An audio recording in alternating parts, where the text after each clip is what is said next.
Well, good morning. It's 8 a.m. You continue to be with us here at CNN News 18. I am Ridhima Bhatnagar. All the top big takeaways coming in from that ongoing Quad Summit in Tokyo is our top focus. We did hear the opening remarks from President Joe Biden and Prime Minister Narendra Modi. But first, let's break down the details in terms of what can we expect from this very crucial summit that's currently underway in Tokyo. Let's break down all the details. What is the messaging that is being sent out and how crucial are going to be those bilaterals to watch out for as well. The first, of course, is the initiative to counter China's illegal fishing. The opening remarks that we heard from Prime Minister Modi as well as President Joe Biden also become very, very important to set the tone of what we can expect.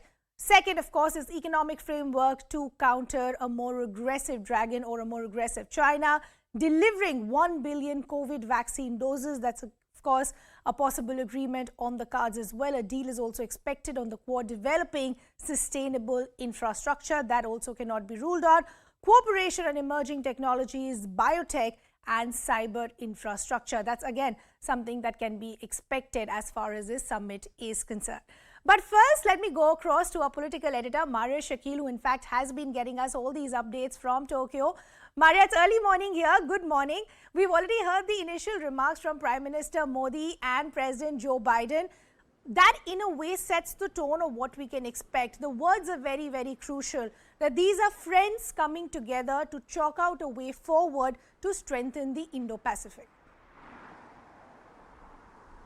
That's right, and President Joe Biden said that Indo-Pacific is now, Quad is an Indo-Pacific power. So that's a clear message that is coming from Quad. And Prime Minister Narendra Modi, I think the big takeaway are those words when he says that there is a degree of freshness. It's about taking forward various agenda. It's about taking forward positivity is what, Prime Minister Modi's big words were. But certainly, as we have been saying, as you pointed out also, Ridhima, the big takeaway would be what will be the joint statement. But as far as the message coming from Quad leaders is that this is a positive agenda, more inclusive in terms of infrastructure support, resilient supply chain, and of course, the larger issue of COVID vaccine. I think they will be doing a review of that, and that is also on agenda because last time around when the leaders met, they had pledged over 1.3 billion vaccine doses to various countries. And what is the way forward in terms of how much has been done and what will be going ahead is something we'll be waiting and watching out for. Also, interestingly, the maritime domain awareness that you talked about, I think that surveillance has been largely to do and counter China. Correct. Because the 95%, as statistics have been showing, of illegal fishing is done by the Chinese. They in fact shut off their transponders so that they don't get, the signals don't get pigged and they don't come on the radar of surveillance. So a greater surveillance system is what can be announced, is what we are being told as well. But if you look at various points, as you pointed out, Ridhima, the Quad Fellowship was something that was discussed and announced also in the September Quad, the first in-person Quad Summit, which was hosted by President Joe Biden in Washington, D.C., in the White House. He had announced this, and the Quad leaders agreed that there would be in all 100 American, Australian, Indian and Japanese who will be going to study PhD and masters in United States. So this people-to-people exchange has been the focus of Quad, and that there will be a follow-up on that as well. Correct.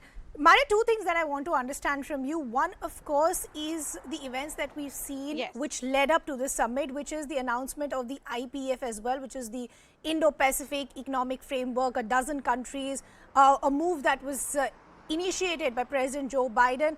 How is it different from the current economic frameworks that we have? And secondly, the bilaterals that the Prime Minister is going to have are also going to be extremely crucial. Absolutely. I think what the Prime Minister has said becomes important again, because he talked about how the scope of Quad has widened. And in that context comes the Indo-Pacific Economic Framework Initiative, which was launched yesterday. In the presence, of course, of Prime Minister Modi, Prime Minister Kishida of Japan, and there were 12 other countries who had joined virtually. The Biden administration has described this as 21st century economic initiative to ensure that this entire Indo-Pacific region, which actually contributes to 40% of the world economy, remains robust and resilient, particularly to do with supply chain.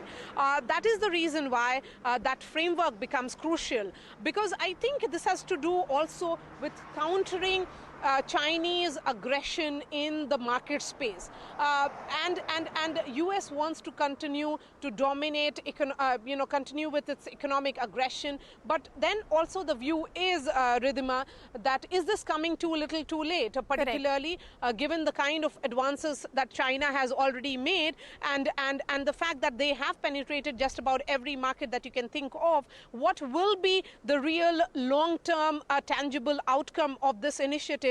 That is something that we'll have to wait and see. And what will be the outlines of this equation between various countries that are participating in it? But digital economy is one aspect of this initiative which becomes crucial, and that's where I think India fits in, because the digital economy initiative of Prime Minister Narendra Modi has grown as far as India is concerned, and that is something that I heard a lot from Japanese here as well, Indian community settled in Japan, that in terms of digital economy, India has made huge advances while other countries in Asia are catching up.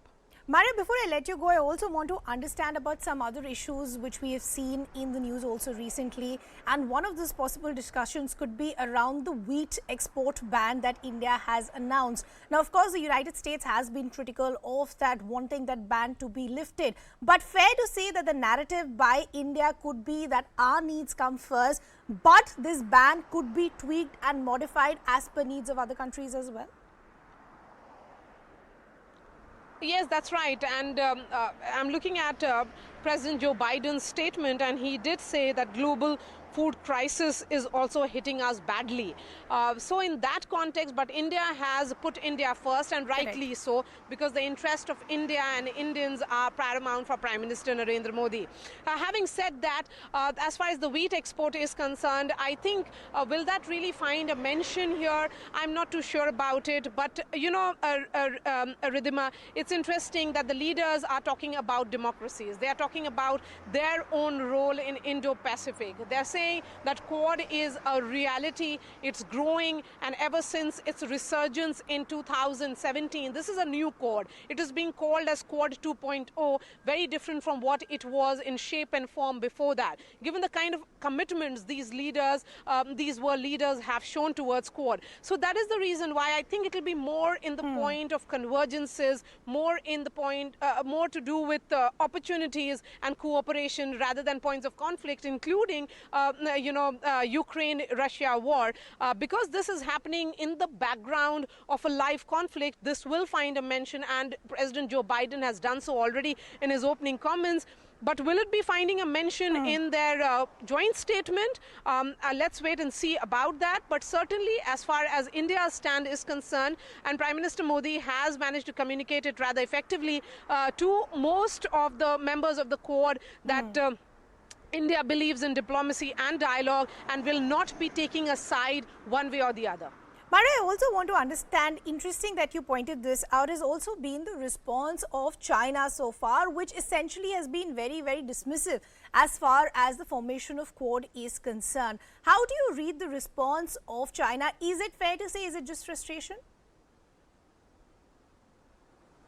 Yes, I think I would agree with that, certainly, because they have been dismissing Quad summits as Asia's NATO. And every time virtual meets have happened, or even the foreign ministers meet that took place in Melbourne, which was attended by India's foreign minister S. Jaishankar and foreign ministers of other countries, the message was that this is a group which believes in democracy, which believes in open, free and fair Indo-Pacific. That's where we have seen how China has been saying that this is more of a ganging up against us and this against it, and that this quadrilateral will not be effective in long term, and that India seems to be a weak link in this. But the fact that India finds a place which is almost of a realization that most of these countries that form Quad realize that India has the scale and capability to counter China, that India has the geographical challenges, yes, but